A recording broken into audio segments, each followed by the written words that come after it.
자, 누가복음 14장 15절에서 24절. 이게 지금 무슨 얘기예요? 지금 전에 무슨 얘기했어요? 하나님께서 바리새인 집에 들어가서 이제 뭐 초청을 받아서 식사를 하고 계시는데 이제 안식일에 수종병이 있는 사람을 고치고 예수님께서 여러 가지 비유를 드시면서 안식일 가지고 막 태클 거는 사람들 꾸짖고 계시죠. 꾸짖고 계시면서 초대하고 꾸짖고 계시는데, 그러면서 어떻게 돼요? 청함받는 자는 높은 자리에 앉지 마라. 그게 뭐예요? 겸손한 자가 되어라. 마음이 겸손한 자가 되고 낮은 자가 되고, 그 다음에 뭐겠어요?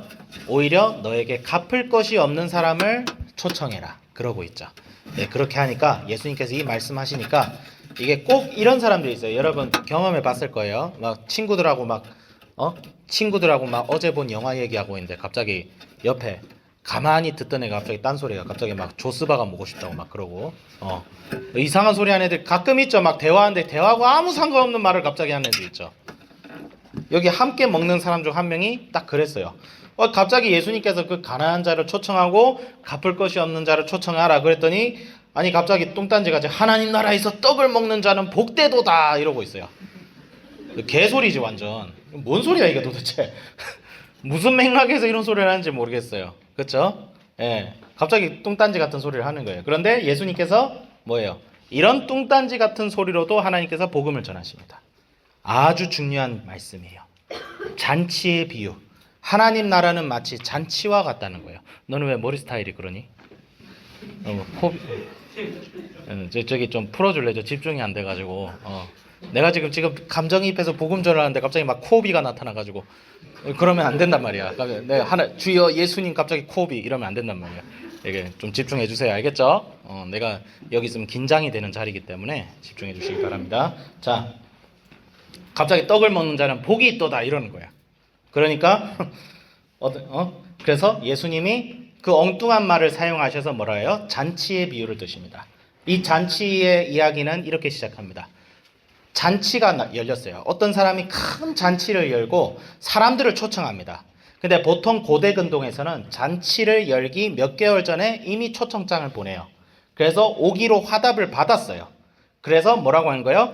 드디어 잔치가 열렸으니까 이제 오십시오. 어떻게 해요? 모든 것이 준비되어 있나이다. 모든 것이 준비되어 있나이다.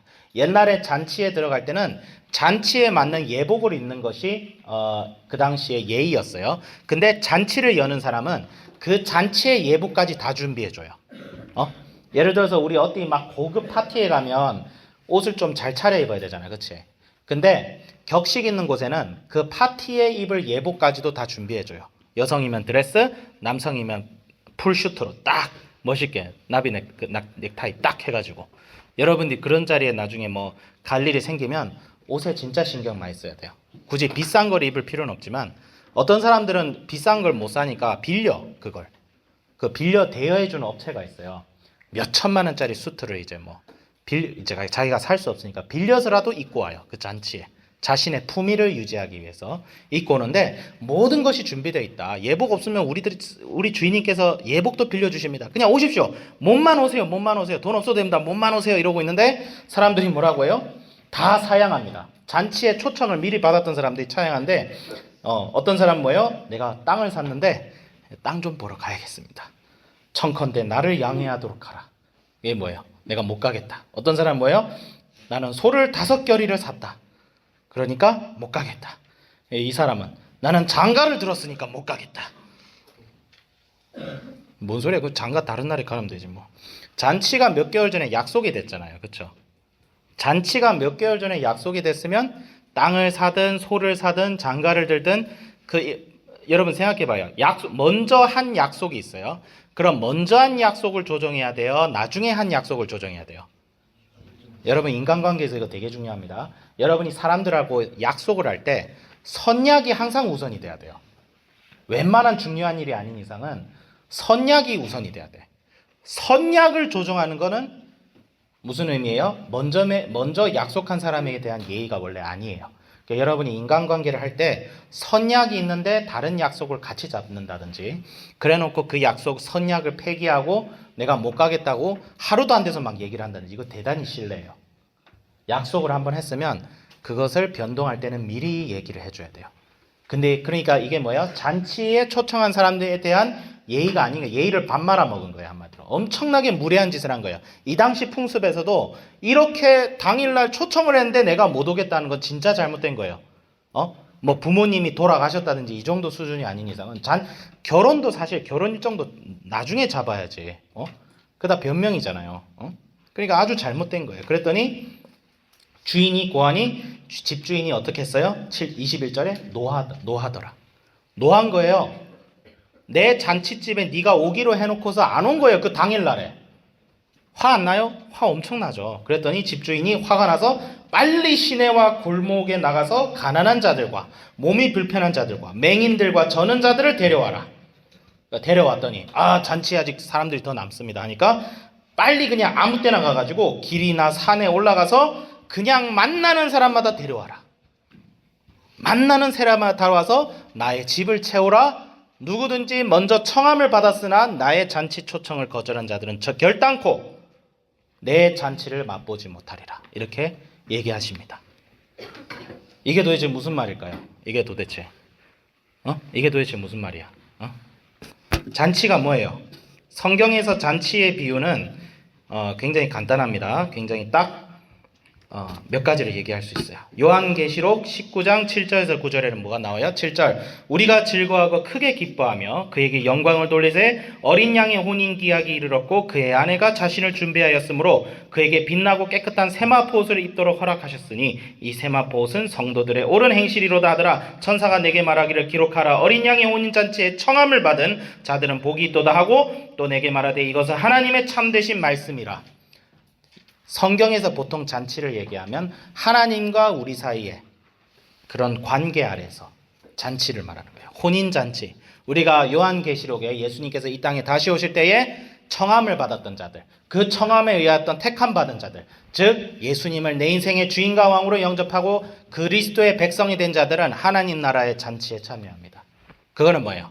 하나님 나라의 잔치는 어떤 곳이에요? 즐거워하고 기뻐하고 기념하고 축하하는 날이죠. 무엇을 축하합니까? 하나님께서 우리를 위하여 드디어 승리하시고 이 땅에 하나님 나라를 이루셨다는 완전한 약속이죠. 그 약속을 하나님께서 이루셨다는 거예요. 거기에 대한 뭐예요? 축하죠. 축하. 예. 그래서 잔치에 초청한다는 말은 뭐예요? 복음을 전하는 거예요. 복음. 복음을 전하는 거야. 그런데 이 먼저 청함을 받았던 자들은 이 당시에 유대인들입니다. 유대인들은 어떻게 청함 받았어요? 구약의 말씀을 통해서 누가 오실 것이다? 메시아가 오실 것이다. 메시아가 와서 너희들을 구원할 것이다. 메시아가 너희들을 위하여 고초를 당할 것이다. 그래서 예수님이 오셨어. 예수님의 모습을 보고 많은 사람들이 이분이 메시아고 이 메시아는 하나님이시구나 라는 것까지 알게 됐지만 이 예수님을 거절했던 사람들이 있었어요. 누구예요? 바리새인들. 교만한 자들. 마음이 부요한 자들. 잔치에 초청을 받지 못한 사람들이 아니라 초청을 받았음에도 거절한 사람들입니다. 여러분이 여기서 그걸 알아야 돼요. 오늘 목사님께서 설교하시면서 자기가 죄인임을 깨닫지 못하는 자들. 어떤 자들이에요? 내가 내 인생을 스스로 살 수 있고 내가 잘났다. 교만하게 살아가는 사람들이 있어요. 하나님께서는 우리들을 지옥으로 보내고 싶어 하시는 그런 잔인한 하나님이 아니십니다. 하나님이 초청하시는 거예요. 여기 와라. 다 준비돼 있다. 너 할 거 없다. 그냥 와라. 근데 안 와. 그럼 방법이 없는 거예요. 그거. 특히 유대인들은 뭐예요? 유대인들은 하나님의 말씀을 받았던 민족이에요. 선택받은 민족이에요. 모세의 백성들이고 누구보다 하나님에 대해서 그 율법을 잘 알았던 사람이 누구보다 예수님이 오셨을 때 이분이 하신 일들을 보고 저분이 메시아고 이 메시아는 곧 하나님이시구나 라는 걸 깨달아도 모자랄 사람들이 깨닫지 못하고 오히려 예수님 하나님에 대해서 알지 못하고 이방 백성들이었던 사람들 가난하고 소외되고 도덕적으로 부패했던 사람들이 오히려 하나님을 알아보고 저분은 메시아구나 따랐던 거예요. 그러니까 어떻게 되는 거예요? 먼저 청함받던 사람들은 거절했는데 가난하고 다리를 절고 가난한 사람들은 이 당시 여호와의 총회에 들어오지 못했던 사람들이요. 성전에서 제사도 못 지냈던 사람들이 이 잔치에 초청을 받는다는 거예요. 그래서 먼저 된 자가 나중되고 나중된 자가 먼저 된다. 이 말씀을 통해서 얻을 수 있는 교훈은 뭐예요? 오늘 누가 천국에 들어가기 합당할까? 마음이 심령이 가난한 자들이 복이 있다. 마태복음에서 심령이 가난한 자들이 복이 있다. 왜? 심령이 가난하기 때문에 예수님이 필요하다는 것을 깨닫게 되고 주님께로 들어와요. 그래서 누가 천국에 들어갑니까? 나는 새벽기도 맨날 온다. 새벽기도 오지 말라는 게 아니에요. 당연히 중요한데 공로의식. 내가 뭘 잘했기 때문에 난 잘났어.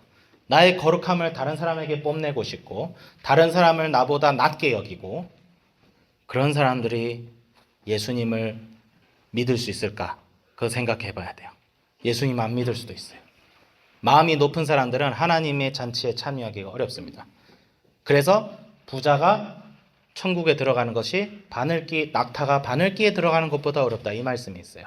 그건 단순히 물질적인 부자를 얘기하는 것이 아니고 마음이 부한 자들이에요. 이런 자들에 대해서 예수님께서 어떻게 경고하시죠? 요한복음 3장, 누가복음 6장 22절에서 뭐라고 했죠? 지금 줄인 자는 복이 있나니 너희가 배부름을 얻을 것이요. 이러고 있어요. 마음이 가난한 자들이죠. 근데 25절에 뭐 있었죠? 뭐라고 하죠? 화 있을진저 너희 부유한 자여 너희는 너희의 위로를 이미 받았도다. 화 있을진저 너희 지금 배부른 자여 너희가 주리로다. 화 있을진저 너희 지금 웃는 자여 너희가 애통하며 울리로다.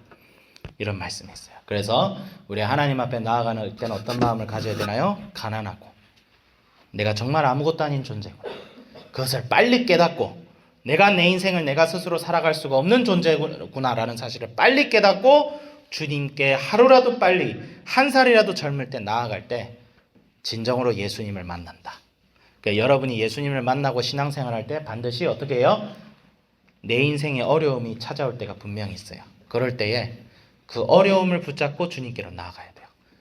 우리 인생의 가장 바닥을 칠 때에 우리가 하나님을 만나기 제일 좋은 타이밍이에요. 모든 위대한 사람들은 인생의 고난 속에서 주님을 만났어요. 행복할 때는 주님 만나기 쉽지 않습니다. 이게 되게 아이러니해요. 인생의 모든 일이 막 잘 되고 문제 없이 흘러간다고 생각할 때는 하나님 만나기가 쉽지 않아요. 내 인생이 어렵고 힘들고 뭔가 막 내가 뭘 잘못한 게 없는데 되는 일이 하나도 없을 때 그때가 주님을 만나고 주님 앞에 무릎을 꿇고 주님께 간구하며 외쳐서 하나님만이 하실 수 있는 경험을 할 때에 주님 만날 수 있어요. 그래서 선생님도 이 말씀 보면서 내가 성경 말씀 알고 선생님이 여기서 막 선포하고 하는데 이 선생님 같은 이 바리새인들이 이 당시 여기에서 이 말씀 설교하던 사람들 이 사람들이 하나님 못 만났어요. 그래서 나도 내 마음을 항상 깨끗이 하고 가난한 심령이 가난한 마음을 가져서 예수님을 항상 날마다 보고 말씀과 기도의 삶 예수님 앞에 나를 무릎 꿇는 삶을 항상 살아가야겠다. 그렇게 적용을 해봅니다. 기도하겠습니다. 하나님 아버지 주여 감사합니다. 심령이 가난한 자가 되게 하여 주셔서 하나님 나라의 초청을 받아서 정말 주님 날마다 주님과 함께 잔치 같은 인생 슬플 때나 기쁠 때나 화가 날 때나 그 어느 때이든지 주님과 동행하는 저희들 되게 하여 주시옵소서. 감사드리며 예수님의 이름으로 기도드립니다. 아멘.